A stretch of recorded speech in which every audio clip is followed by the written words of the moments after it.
கர்த்தராகிய இயேசு கிறிஸ்துவின் இனிய நாமத்தினுடைய காலை வேளையிலே பிரயாணம் என்ற செய்தியின் மூலமாக உங்களை சந்திப்பதிலே மிக்க மகிழ்ச்சி அடைகிறேன். இயேசு கிறிஸ்து ஏன் தாமதிக்கிறார் என்பதன் மூன்றாவது காரணத்தை பற்றி பார்க்கலாம். நியாய பிரமாணம் நிறைவேறும்படி அவர் தாமதிக்கிறார். வேத வசனம் இப்படி சொல்கிறது, நியாய பிரமாணத்தையாகிலும் திருக்கு தரிசனத்தையாகிலும் அழிப்பதற்கு வந்தேன் என்று எண்ணாதீங்கள், அழிக்கிறதற்கு அல்ல, அதை நிறைவேற்றுவதற்கு வந்தேன்.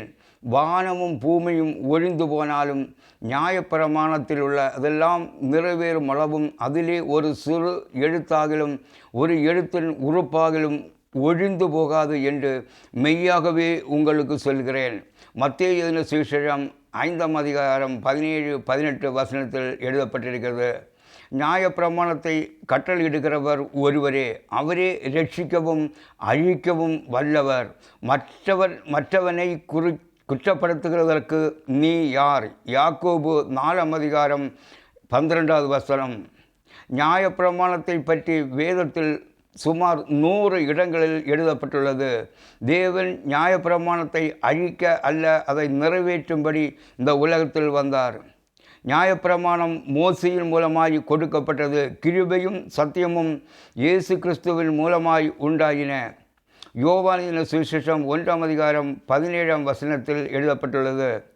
அப்பொழுது கர்த்தர் மோசேயை நோக்கி, நீ மலையின் மேல் என்னிடத்திற்கு ஏறி வந்து அங்கே இரு, நான் உனக்கு கற்பனைகளையும் நீ அவர்களுக்கு உபதேசிப்பதற்கு நான் எழுதின நியாயப்பிரமாணத்தையும் கற்பனைகளையும் கொடுப்பேன் என்றார். யாத்திராகமம் 24ஆம் அதிகாரம் 12ஆம் வசனத்தில் நியாயப்பிரமாணத்தை தேவன் மோசேக்கு கொடுத்தார். கர்த்தர் கற்பித்த நியாயப்பிரமாணமாவது பழுதற்றதும் ஊனமில்லாததும் நுகத்தடிக்குட்பட்டதும் ஆகிய சோப்பான ஒரு கடாரியை உன்னிடத்தில் கொண்டு வரும்படி இஸ்ரவேல் புத்திரருக்கு சொல்லுங்கள். எண்ணாகமம் 19ஆம் அதிகாரம் 2வது வசனத்தில் பார்க்கலாம். அப்போஸ்தலனாகிய பவுல் கலாத்திய சபைக்கு எழுதும்போது இப்படி எழுதப்படுகிறது, இவ்விதமாக நாம் விசுவாசத்தினாலே நீதிமான்களாகப்படுவதற்கு நியாயப்பிரமாணம் நம்மை கிறிஸ்துவிடத்தில் வழி நடத்துகிற உபாதியாய் இருந்தது என்று கலாத்தியர் 3ஆம் அதிகாரம் 24ஆம் வசனத்தில் பார்க்கலாம். நியாயப்பிரமாணம் என்பது பாவத்திலிருந்து விலகி வாழ வழிகாட்டுகிறது. பிறர் பொருளை இச்சியாமல் இருக்க, களவு செய்யாமல் இருக்க, பொய்சாட்சி சொல்லாமல் இருக்க, விபச்சாரம் செய்யாமல் இருக்க இந்த நியாயப்பிரமாணமாவது வழிகாட்டுகிறது. மோசே நியாயப்பிரமாணத்தை உங்களுக்கு கொடுக்கவில்லையா? அப்படி இருந்தும் உங்களில் ஒருவனும் அந்த நியாயப்பிரமாணத்தின்படி நடக்கிறதில்லை. நீங்கள் ஏன் என்னை கொலை செய்ய தேடுகிறீர்கள் என்று யோவான் 7ஆம் அதிகாரம் 19ஆம் வசனத்தில் எழுதப்பட்டிருக்கிறது. தேவதூதரை கொண்டு நீங்கள் நியாயப்பிரமாணத்தை பெற்றிருந்தும் அதை கைக்கொள்ளாமல் போனீர்கள் என்று அப்போஸ்தலர் 7ஆம் அதிகாரம் 53வது வசனத்தில் நியாயப்பிரமாணத்தை பற்றி எழுதப்பட்டிருக்கிறது.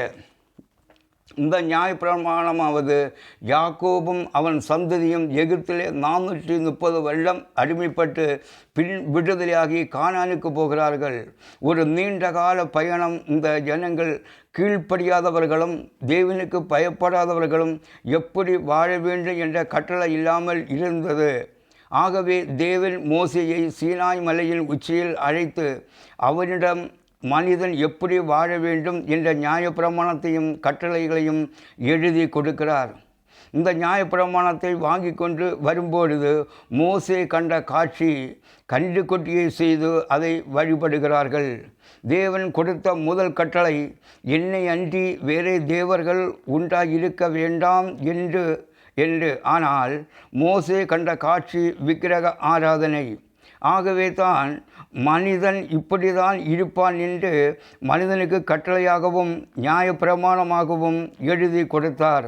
பாவத்திலிருந்து விலகி வாழும்படி தேவன் மனிதனுக்கு நியாயப்பிரமாணத்தை கொடுத்தார். நாம் விசுவாசத்தினாலே நீதிமான்களாகப்படுவதற்கு நியாயப்பிரமாணம் நம்மை கிறிஸ்துவிடத்திற்கு வழி நடத்துகிற உபாதியாய் இருக்கிறது. தேவன் நியாயப்பிரமாணத்தை அழிக்க அல்ல, அதை நிறைவேற்றும்படி இந்த உலகத்தில் வந்தார். இதற்காகவே தேவன் வருகிறதற்கு தாமதித்து கொண்டிருக்கிறார் என்று பார்க்கிறோம். கர்த்தர் உங்களை ஆசீர்வதிப்பாராக. ஆமென்.